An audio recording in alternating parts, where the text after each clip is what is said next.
So with this being the conclusion, what do I think of the results? I mean, this is kind of a little bit interesting.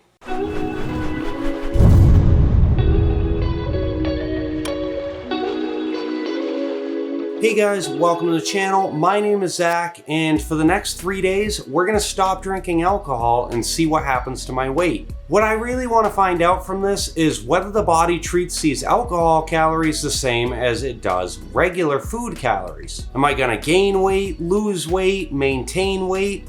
We're gonna find out. We're gonna get that answer for you. After doing some research, it really seems studies do not really give a specific answer. One study says this, one study says that, and they go back and forth, and it doesn't seem like we've really gotten an answer. A majority of the studies that I saw indicated that calories from alcohol are not processed the same as food. This would effectively mean that the calories from alcohol wouldn't necessarily make you pack on the weight the same as calories from food would. In theory, these calories would be processed much quicker. But hold on now, it doesn't end there.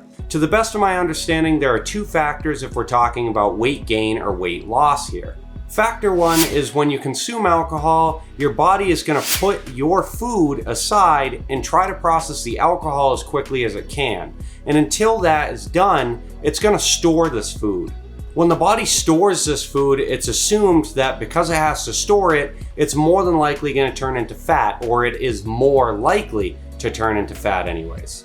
Getting on to factor number two, alcohol is actually proven to lower your testosterone levels, which means you won't be burning as many calories just because your testosterone level is a little lower. I'm not sure the validity of these two factors, but this is what I can gather from my research anyways. If we follow along with this research, we should see a significant weight loss due to the testosterone levels being higher. Not to forget the fact that my body will be able to start burning these calories immediately, as opposed to trying to burn off or get rid of alcohol instead. To get started, I've logged my weight over the past 7 days, every day at the same time. They were all taken at 5:30 a.m., right after a morning pee and a night of drinking.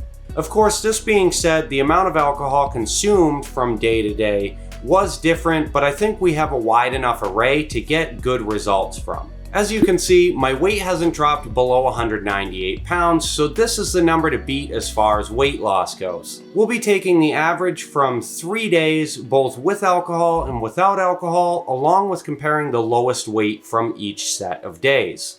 And as with most of my experiments, I will be eating the exact same thing that I have been eating for the past 7 days, so we can keep it consistent as far as the scale goes. This being said, I'll continue to weigh myself at 5:30 just like I also have been doing for the past 7 days as well. That's enough of an explanation. Don't forget to like and subscribe, and I will see you guys in 3 days. Alright guys, welcome back. It's 3 days later and we're gonna get right into averages. The average weight for the 3 days that I consumed alcohol was 200.6 pounds, and our lowest weight on the scale for those 3 days was 198.8.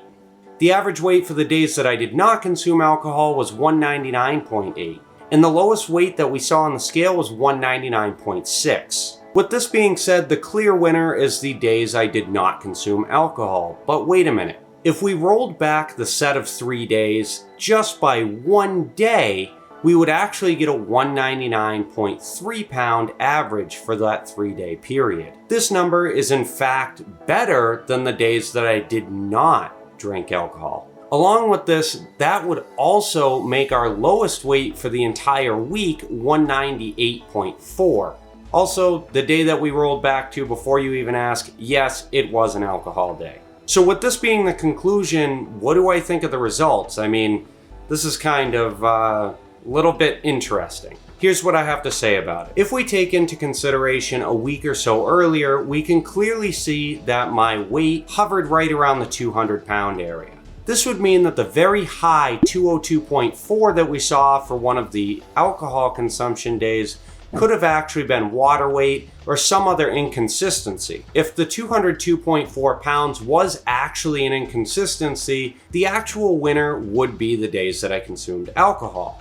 But I don't think alcohol made me gain weight, and I don't think it made me lose weight. I don't think the calories in alcohol are the same as the calories in food. However, this doesn't come to be really shocking to me. The thing that was actually shocking to me was I figured we would see a significant change in weight from one set of days to the other, but we didn't really see much of anything. I just figured that if the body had to store these calories, that we would see a significant change in my weight as far as fat retention and everything else goes. Because like I said before, if the body has to store the weight, then we can assume that it might store it as fat. Now, I still wouldn't recommend consuming alcohol from noontime all the way till you pass out at the end of the day for multiple reasons. One being health, and the other reason being the meal that I consumed at the end of the day each day was just a small 300 calorie batch of Coach Greg protein bars. I did a video on those bars right up here. The reason why this is significantly different is if it's only 300 calories that I was consuming at the end of the night, there's not really much that my body was storing at the end of the night, as opposed to drinking from 12 o'clock and consuming all these calories. Everything's on hold until that alcohol is gone. One other thing to note is on the alcohol days, this was straight liquor, this wasn't beer or mixed drinks. Mixed drinks would definitely make you gain weight, at least if there was sugar and you were being put over your calories due to that sugar instead of the alcohol. Beer would still be up in the air. I'm not really sure what the effects would be. If you want me to test it though, let me know down in the comments. Or if you have any great ideas, let me know down there as well. One last thing I would like to touch up on is the fact that most people gain a lot of weight when they drink alcohol because they don't stop eating. They can't put the fork down. And if you can't put the fork down, then you're definitely going to be overweight. Not necessarily because of the alcohol, but because of how many calories you're consuming because you're so hungry. This is because alcohol makes you want to eat. But let's remember, I'm not a doctor, scientist, or certified paleontologist, so as with any other study, you should take my study with a grain of salt. That's going to wrap things up for today, guys. Make sure you like, comment, and subscribe for more content just like this. And like always, take care and don't get arrested. But remember, I'm not a doctor, I'm not a scientist, I'm not a certified I did a video on those